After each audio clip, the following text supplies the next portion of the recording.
আসসালামু আলাইকুম। সবাই কেমন আছেন? সবাইকে সুমাইয়াস টাইনি ওয়ার্ল্ডে আমন্ত্রণ জানাচ্ছি। আজকে আমি আপনাদের সাথে শেয়ার করব আমি বাসায় কিভাবে খুব অল্প উপকরণ দিয়ে ছানার সন্দেশ তৈরি করি। তো চলুন দেখে নেওয়া যাক রেসিপিতে কী লাগছে। এখানে 1 লিটার দুধের ছানা করে নিয়েছি, যা সবাই বানাতে পারে। তারপর নিয়েছি 1 কাপ পরিমাণ চিনি এবং নিয়েছি 1 চা চামচ এলাচ গুঁড়ো এবং শেষে দিয়ে দিব 1 চা চামচ ঘি। চলুন কিভাবে বানাই তা দেখে নেওয়া যাক।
এবার অ্যাড করে দিব এলাচ গুঁড়ো।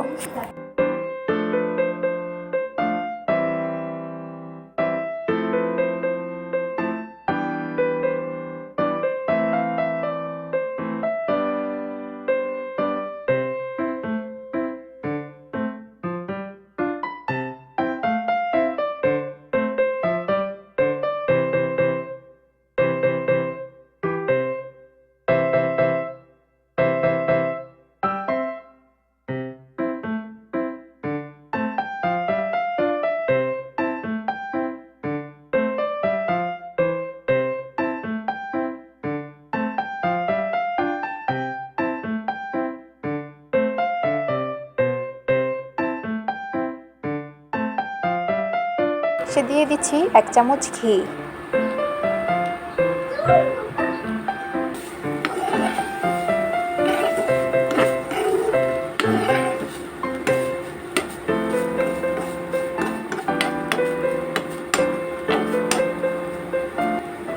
আমার ছানার সন্দেশটি রেডি হয়ে গেছে। এখন আমি একটি প্লেটে এটাকে ঢেলে সেট করে নেব।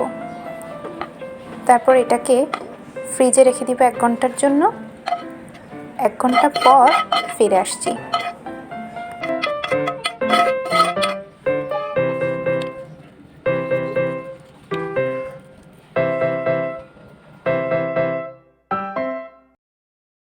One hour later.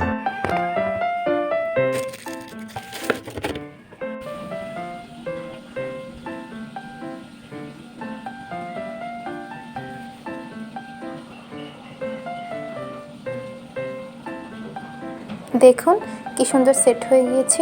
এখন আমি এটিকে সুন্দর করে কেটে নিব এবং সেই সাথে তৈরি হয়ে গেল আমার আজকের রেসিপিটি। কেমন লাগলো আমাকে কমেন্টে জানাবেন এবং যদি আমার রেসিপিটি ভালো লেগে থাকে তাহলে অবশ্যই একটি লাইক দিবেন এবং শেয়ার করবেন এবং সেই সাথে প্রতিদিন আমার রেসিপিগুলো পাওয়ার জন্য আমার চ্যানেলটি সাবস্ক্রাইব করবেন। আজকের ব্লগটি এ পর্যন্তই। আমার জন্য দোয়া করবেন। আল্লাহ হাফিজ।